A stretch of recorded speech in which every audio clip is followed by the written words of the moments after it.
Ramnath sir ಇವರಿಗೆ ಅನಂತ ಧನ್ಯವಾದಗಳನ್ನು ಅರ್ಪಿಸುತ್ತಾ ನಮ್ಮ ಕಾಲೇಜಿನ ಇನ್ನೂರ ಹಿರಿಯ ಉಪನ್ಯಾಸಕರಾಗಿರ್ತಕ್ಕಂಥ ಶ್ರೀ ಸತ್ಯನಾರಾಯಣ ಬಂಡಾರಿ ಸರ್ ಇವರು ಸಹ ಅತಿಥಿ ಭಾಷಣ ಮಾಡಬೇಕಂತ ಹೇಳಿ ಕೇಳ್ತೇವೆ.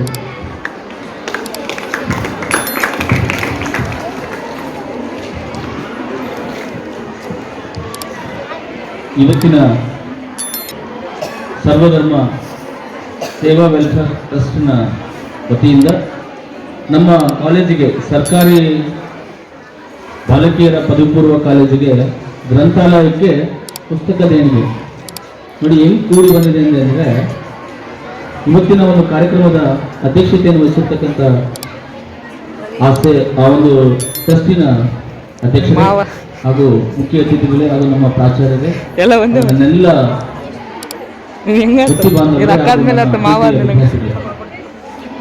ಇವತ್ತಿನ ದಿನ ಎಷ್ಟು ಕೂಡಿ ಬಂದಿದೆ ಅನ್ನೋದಕ್ಕೆ ಒಂದು ಸಾಕ್ಷಿ.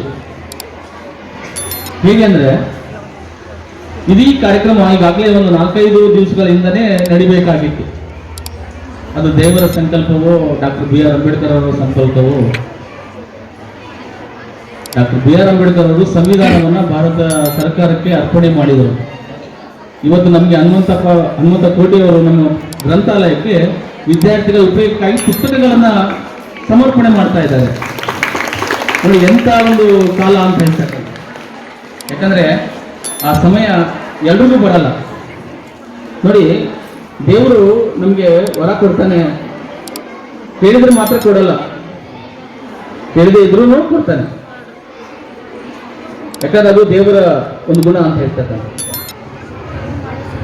ಅಂತ ಒಂದು ಗುಣವನ್ನ ನಾವು ಇವರಲ್ಲಿ ಕಾಣ್ತಾ ಇದ್ದೇವೆ. ನಾವು ಯಾರು ಹೋಗಿ ನಮ್ಮ ವಿದ್ಯಾರ್ಥಿಗಳಿಗೆ ಪುಸ್ತಕ ಕೊಡಿ ಅಂತ ಕೇಳಿಲ್ಲ. ನಾವು ಅವರಾಗಿ ಬಂದು ಸರ್ ನಮ್ಮ ವಿದ್ಯಾರ್ಥಿಗಳು ಬೆಳಿಗ್ಗೆ ಬೇಗ ಬರ್ತಾ ಇರ್ತಾರೆ, ಒಂದಿನ ಅವರಿಗೆ ಉಪಹಾರ ವ್ಯವಸ್ಥೆ ಮಾಡ್ತೀವಿ ಅಂತೇಳಿ ನಮ್ಮಲ್ಲಿ ಬಂದು ತಾವಾಗಿ ಬಂದು ಕೇಳಿದಾಗ ನಾವು ಅವರಿಗೊಂದು ಸಲಹೆ ಕೊಟ್ಟಿವಿ. ಆಹಾರದ ಜೊತೆಗೆ ನಮ್ಮ ಗ್ರಂಥಾಲಯಕ್ಕೆ ಪುಸ್ತಕಗಳನ್ನು ನೀಡಿದರೆ ಇನ್ನೂ ಉತ್ತಮವಾಗುತ್ತೆ ಸರ್, ನಿಮ್ಮ ಕಾರ್ಯ ಯಶಸ್ವಿ ಆಗ್ತದೆ. ನಿಮಗೆ ಆ ವಿದ್ಯಾರ್ಥಿಗಳ ಆ ಒಂದು ಪುಸ್ತಕವನ್ನು ಅಧ್ಯಯನ ಮಾಡೋದ್ರಿಂದ ಉತ್ತಮವಾದಂಥ ಅಂಕಗಳನ್ನು ನಡೆಸ್ಕೊಂಡಾಗ ಇಂತಿಂಥವ್ರು ದಾನ ಮಾಡಿದ್ರು ಅಂತೇಳಿ ನಿಮ್ಮ ಜೀವನ ಪರ್ಯಂತ ನೆನೆಸ್ಕೊಳ್ತಾ ಇರ್ತಾರೆ. ಯಾಕಂದ್ರೆ ಇದು ಬಡ ವಿದ್ಯಾರ್ಥಿಗಳ ಕಾಲೇಜು, ಸರ್ಕಾರಿ ಕಾಲೇಜ್ ಅಂದಮೇಲೆ ಯಾವತ್ತು ನಾವು ಬಡ ವಿದ್ಯಾರ್ಥಿಗಳ ಕಾಲೇಜ್ ಅಂತಲೇ ಕರಿತೀವಿ. ಯಾಕಂದ್ರೆ ನೀವು ಹೆಚ್ಚು ದುಡ್ಡನ್ನು ಹೊಂದಿದ್ರೆ ಕೆಲವರು ಪ್ರೈವೇಟ್ ಕಾಲೇಜ್ಗಳಲ್ಲಿ ಅಧ್ಯಯನವನ್ನು ಮಾಡ್ತಾ ಇದ್ರು. ಆದರೆ ಅಂಥ ಒಂದು ಎಲ್ಲರಿಗೂ ನಮಗೆ ವಿಜ್ಞಾನ ವಿಭಾಗದಲ್ಲಿ ಅಭ್ಯಾಸ ಮಾಡಬೇಕು ಅಂತಕ್ಕಂಥ ಉದ್ದೇಶ ಗುರಿ ಇದೆ. ನಮ್ಮ ಕಾಲೇಜಿನಲ್ಲಿ ಅಧ್ಯಯನ ಮಾಡ್ತಕ್ಕಂಥ ವಿದ್ಯಾರ್ಥಿಗಳು ಮುಂದೊಂದು ದಿನಗಳಲ್ಲಿ ಡಾಕ್ಟರ್ಸ್ ಆಗಬೇಕು, ಇಂಜಿನಿಯರ್ಸ್ ಆಗಬೇಕು, ಅವರು ಸಹ ಅಂದರೆ ಬಡವರಿಗೆ ಸಹಾಯ ಮಾಡಬೇಕು ಅಂತಕ್ಕಂಥ ಉದ್ದೇಶ. ಯಾಕಂದರೆ ಬಡವರು ಉನ್ನತ ವಿದ್ಯೆಯಲ್ಲಿ ಹೋದರೆ ಅವರು ಸಹಾಯ ಮಾಡ್ತಾರೆ, ಶ್ರೀಮಂತರು ಉನ್ನತ ವಿದ್ಯೆ ಹೋದರೆ ಅವ್ರಿಗೆ ಹಣಕಾಸಿನ ಖರ್ಚು ಮಾಡಿರ್ತಾರೆ, ಆ ಹಣವನ್ನು ತೆಗಿಲಿಕ್ಕಾಗಿ ಅವರು ಪ್ರಯತ್ನ ಪಡ್ತಾ ಇರ್ತಾರೆ. ಆದರೆ ಬಡವರಲ್ಲಿ ಅಂಥ ಗುಣ ಇರಂಗಿಲ್ಲ.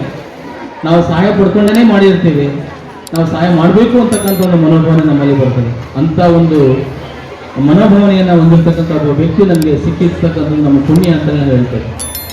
ಯಾಕಂದರೆ ಈ ಒಂದು ಕೆಲಸ ಆಗಬೇಕಾಗಿದೆ, ನಮಗೆ ಯಾವತ್ತೂ ಆಗಬೇಕಾಗಿತ್ತು. ಆದರೆ ಈಗ ಒಂದು ಕಾಲೇಜು ನಮಗೆ ಅಭಿವೃದ್ಧಿಯ ಪಥದ ಹೆಜ್ಜೆ ಇಡ್ತಾ ಇದೆ. ನಮಗೆ ಯಾವತ್ತು ಸರ್ಕಾರಿ ಕಾಲೇಜುಗಳು ಅಂತಂದರೆ ಅತಿ ಹಿಂದುಳಿದ ಕಾಲೇಜುಗಳು ಅಂತಕ್ಕಂಥ ಒಂದು ಹಣೆಪಟ್ಟಿ ಇತ್ತು. ಆದರೆ ಆ ಹಣೆಪಟ್ಟಿಯಿಂದ ನಮ್ಮ ಕಾಲೇಜು ಹೊರಗೆ ಬರ್ತಾ ಇದೆ ಇವತ್ತು. ಯಾಕಂದ್ರೆ ನಾವು ಯಾವುದರಲ್ಲೂ ಕಡಿಮೆ ಇಲ್ಲ. ಯಾವುದೇ ಪ್ರೈವೇಟ್ ಕಾಲೇಜಿನಲ್ಲೂ ಏನು ವ್ಯವಸ್ಥೆ ಬೇಕೋ ಅದೆಲ್ಲವುಗಳನ್ನು ನಾವು ಇವತ್ತು ನಮ್ಮ ಕಾಲೇಜಿನಲ್ಲಿ ಪಡ್ಕೊಳ್ತಾ ಇದ್ದೇವೆ.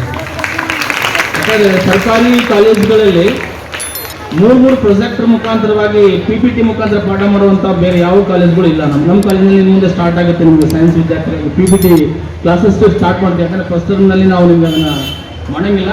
ಪರೀಕ್ಷೆಯ ಸಮಯ ಬಂದಾಗ ನಾವು PPT ಕ್ಲಾಸ್ಗಳನ್ನು ಸ್ಟಾರ್ಟ್ ಮಾಡಿ ನಿಮ್ಮ ಮನಮುಟ್ಟುವಂತೆ ಬೋಧನೆ ಮಾಡ್ತೀವಿ. ಯೂಟ್ಯೂಬ್ ಕ್ಲಾಸಸ್ಗಳು ಕೂಡ ಅಂದರೆ ನಿಮಗೆ ಆ ಒಂದು ಆನ್ಲೈನ್ನಲ್ಲಿ CET ಕೋಚಿಂಗು ಕೂಡ, ನಾವು ನೀಟ್ ಕೋಚಿಂಗ್ ಕೂಡ ಅದರಲ್ಲಿ ನಾವು ಖಂಡಿತ ಊರಿನ ಕೊಡಿಸಲಿಕ್ಕೆ ನಾವು ಪ್ರಯತ್ನ ಪಡ್ತಾ ಇದ್ದೀವಿ. ಆ ಕೆಲಸವನ್ನು ನಾವು ಪ್ರಾಚಾರ್ಯರು ನಮ್ಮ ಎಲ್ಲ ವಿಜ್ಞಾನ ವಿಭಾಗದ ಉಪನ್ಯಾಸಕರು ಸೇರ್ಕೊಂಡು ನಾವು ಮಾಡ್ತಾ ಇದ್ದೇವೆ. ಅದಕ್ಕೆ ನಾನು ನಿನ್ನೆನೇ ಹೇಳಿದೆ, ನಿಮ್ಮ ಬೆಂಬಲ ನಮಗೆ ಬೇಕು. ವಿದ್ಯಾರ್ಥಿ ನಾವು ಎಷ್ಟೇ ಪ್ರಯತ್ನ ಪಟ್ಟರು ನೀವು ಅದನ್ನ ಮಾಡ್ಕೊಳ್ತಿದ್ರೆ ವ್ಯರ್ಥ ಆಗ್ತದೆ. ಯಾಕಂದರೆ ಬೋರ್ಗಲ್ಗಳ ಮೇಲೆ ಮಳೆ ಬಂದರೆ ಎಷ್ಟು ಮಳೆ ಸುರಿದ್ರು ಕೂಡ ಆ ಕಲ್ಲಿನ ಮೇಲೆ ಮಳೆ ಬಂದ್ರೆ ಉಪಯೋಗ ಇಲ್ಲ ಅಂತ ಹೇಳ್ತೀವಿ. ನೀವು ಫಲವತ್ತಾದಂಥ ಭೂಮಿಗಳಾಗಬೇಕು. ನೀವು ಆ ಮಳೆಯ ನೀರನ್ನು ಹೀರಿಕೊಳ್ಳುವಂಥ ಭೂಮಿಗಳು ನೀವಾದಾಗ ಮಾತ್ರ ನೀವು ಉತ್ತಮವಾದಂಥ ಒಂದು ಫಲವನ್ನು ಕೊಡಲಿಕ್ಕೆ ಸಾಧ್ಯ. ಇಂಥ ಒಂದು ಕೆಲಸವನ್ನು ನಾವು ಮುಂದೆ ನಾವು ಕೇಳ್ತಾ ಇದ್ದೀವಿ. ಅವ್ರು ಹೇಳಿದ್ರು ನಿಮ್ಗೆ ಯಾವಾಗ ಬೇಕು ಸರ್, ಏನು ಬೇಕು ಸಹಾಯ ಕೇಳಿ ಅಂತ ಹೇಳಿದ್ರಲ್ವೇ, ನಮ್ಗೆ ಅವಶ್ಯ ಏನಪ್ಪ ಅಂದ್ರೆ ಪುಣ್ಯ ಕೆಲಸ ಹೌದಾ. ಓಕೆ, ಸರ್ವಧರ್ಮ ಸೇವೆ ಅಂತ ಟ್ರಸ್ಟ್ ಮಾಡಿ ನಾವು ಏನೋ ಇವತ್ತೇನೋ ಕಾರ್ಯಕ್ರಮ ಹಮ್ಮಿಕೊಂಡಿರ್ತಕ್ಕಂಥ ಒಂದು ಕಾರ್ಯಕ್ರಮದ ಅಧ್ಯಕ್ಷತೆಯನ್ನು ವಹಿಸಿರ್ತಕ್ಕಂಥ ಒಂದು ಕಾಲೇಜಿನ ಪ್ರಾಂಶುಪಾಲರಿಗೂ ಮತ್ತು ಈ ಒಂದು ಕಾರ್ಯಕ್ರಮದ ಮುಖ್ಯ ಕಾರ್ಯಕರ್ತರಾಗಿರ್ತಕ್ಕಂಥ ಹನುಮಂತಕೋಟೆಯವರಿಗೂ ನಾವು ಉಪಯೋಗ ಆಗಬೇಕು. ಇನ್ನೊಬ್ಬರಿಗೆ ಒಳ್ಳೆ ಸಾಮಾಜಿಕ ಸೇವೆ ಸಲ್ಲಿಸಬೇಕು. ಸಮಾಜದಲ್ಲಿ ನನ್ನವರು ತನ್ನವರು ದೊಡ್ಡವರು ಅಂತಕ್ಕಂಥ ಗೌರವವನ್ನು ನಾವು ಅಳವಡಿಸ್ಕೊಳ್ಳಬೇಕು. ದಯವಿಟ್ಟು ನಾವು ಅರ್ಥ ಮಾಡಿಕೊಂಡ್ರೆ ನಾನು ಹೆಚ್ಚಿಗೆ ಮಾತನಾಡೋಕ್ಕೆ ಇಷ್ಟಪಡೋದು. ಯಾಕಂತೇಳಿ ನಾನು ಒಂದು ಮಾತಾಡಿದಾಗ ಸರ್ ನೀವು ಏನು ಬಂದಿರತಕ್ಕಂಥ ಹಲವಾರು ಮಾಧ್ಯಮಗಳಲ್ಲಿ ಬರ್ತಕ್ಕಂಥವೆಲ್ಲವನ್ನು ನೋಡಿ ನೀವು ಅದರ ರೀತಿಯಲ್ಲಿ ಮೋಸ ಹೋಗದೆ ತಂದೆ ತಾಯಿಗಳಿಗೆ ಒಳ್ಳೆ ಮಕ್ಕಳಾಗಿ ಒಳ್ಳೆ ಗುರುಗಳಿಗೆ ಏನೇ ಒಂದು ಎಕ್ಸಾಂಪಲ್ ಹೇಳ್ತಾರೆ, ಇಂದ ಗುರು ಇರಬೇಕು ಮುಂದೆ ಗುರು ಇರ್ಬೇಕಂತೆ. ವಿದ್ಯಾರ್ಥಿಗಳು ನಿಮ್ಮಲ್ಲಿ ಹಲವಾರು ಪ್ರತಿಭೆಗಳದಾವ. ಆ ಪ್ರತಿಭೆಗಳನ್ನ ಬೇರೆ ಒಂದು ವ್ಯಕ್ತಿಗಳು ಬಂದು ನಿಮ್ಮ ಪ್ರತಿಭೆಗಳಿಗೆ ಏನಂತಾರೆ ಕಳಂಕ ಜಾಗೃತಿ ಮಾಡ್ತಾರೆ. ನಿಮ್ಗೆ ಅದು ಕೊಡ್ತೀನಿ, ನಮ್ಗೆ ಇದು ಮಾಡ್ತೀನಿ, ಹಂಗೆ ಮಾಡ್ತೀನಿ, ಹಿಂಗೆ ಮಾಡ್ತೀನಿ ಅಂತಂದು ನಮ್ಮಲ್ಲಿ ಇರ್ತಕ್ಕಂಥ ಏನು ಡಾಕ್ಟರ್ ಬಾಬಾ ಸಾಹೇಬ್ ಅಂಬೇಡ್ಕರ್ ಅಂತಕ್ಕಂಥ ಆ ಓಟನ್ನ ತಾವು ಏನೋ ನಮ್ಮನ್ನ ಮನಸ್ಸು ಸೆಳೆದು ಕಸ್ಕೊಂತ ಪರಿಸ್ಥಿತಿ ನಾವು ಕಂಡು ಬರ್ತೇವೆ.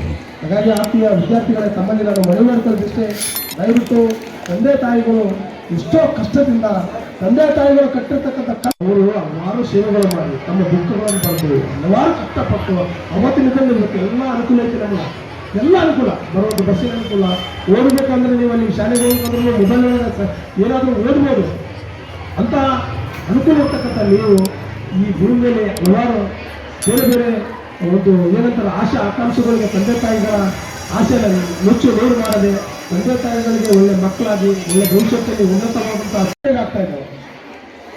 ನಮಗೆ ಉಪಯೋಗ ಆಗ್ತಾ ಇದ್ದಾವೆ ಆ ವಸ್ತು, ಬಟ್ ನಾವು ಇನ್ನೊಬ್ಬರಿಗೆ ಉಪಯೋಗ ಆಗಲಾರ್ದ ನಮ್ಮ ಸ್ವಾರ್ಥಿ ಜೀವನ ಬದುಕ್ತಾ ಇದ್ದೀವಿ. ಅದು ಬದುಕಲ್ಲ ಆತ್ಮೀಯ ಎಲ್ಲ ವಿದ್ಯಾರ್ಥಿಗಳೇ.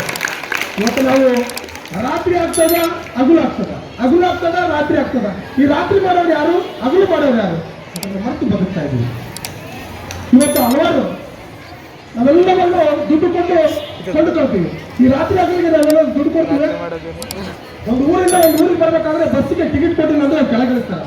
ಈ ರಾತ್ರಿ ಹಗಲು ಮಾಡ್ತಕ್ಕಂಥ ದೇವರು ನಿಸ್ಪಾರ್ಥವಿಲ್ಲದ ಅಂದ್ರೆ ಪಕ್ಷಪಾತ ಇಲ್ಲದ ರಾತ್ರಿ ಹಗಲು ಮಾಡಿರ್ತಕ್ಕಂಥ ದೇವರನ್ನ ಮರೆತು ನಾವು ಸ್ವಾರ್ಥಿಯಾಗಿ ಬನ್ನಿ ಇನ್ನೊಬ್ಬರ ಮೇಲೆ ಬೆಳ್ಳಿಟ್ಟು, ಇನ್ನೊಬ್ಬರ ಮೇಲೆ ಪಿರಾದಿಗಳು ಹೇಳ್ತಾ, ಇನ್ನೊಬ್ಬರ ಮೇಲೆ ಸ್ವಾರ್ಥಿ ಹೇಳ್ತಾ ಜೀವನವನ್ನು ವ್ಯರ್ಥ ಮಾಡಿಕೊಂಡು ಇವತ್ತು ಅನಾಥ ಈ ಸರ್ಕಾರ ಶಾಲೆಗಳಿಗೆ ಇವತ್ತೇನು ಬಹಳವಾಗಿ ಬಹಳ ಸುಖವಾಗಿ ನೀವು ಸಂತೋಷವಾಗಿ ನಮ್ಮಿಂದ ಎಷ್ಟು ಜನ ಸುಖ ಶಾಂತಿ ಸಂತೋಷದಿಂದ ಇದ್ದಾರೆ ಎಂಬುದರಿಂದ ನಮ್ಮ ಜೀವನ ಸಾರ್ಥಕ ಆಗುತ್ತೆ ಎನ್ನುವ ನಿಟ್ಟಿನಲ್ಲಿ ನಮ್ಮ ಜೀವನದ ಸಂಪೂರ್ಣ ಸಾರಾಂಶವನ್ನು ಬಿಚ್ಚಿಬಿಟ್ಟಂಥ ಶ್ರೀ ಹನುಮಂತಣ್ಣ ಕೋಟೆ ಇವರಿಗೆ ಅನಂತ ಅಭಿನಂದನೆ ಸಲ್ಲಿಸ್ತಾ ಈ ಒಂದು ಕಾರ್ಯಕ್ರಮದ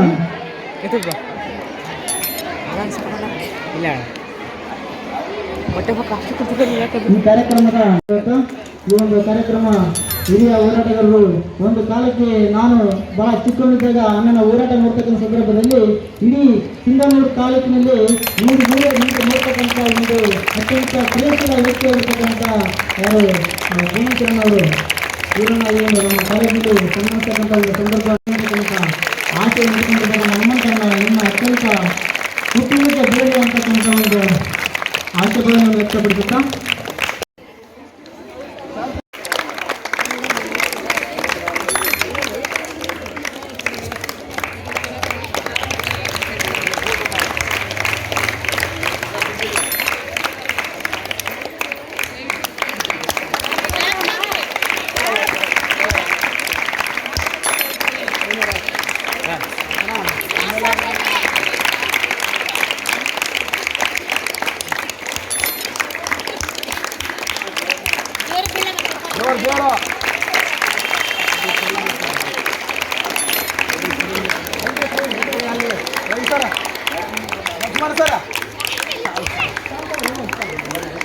ಅತ್ತಿಗೆ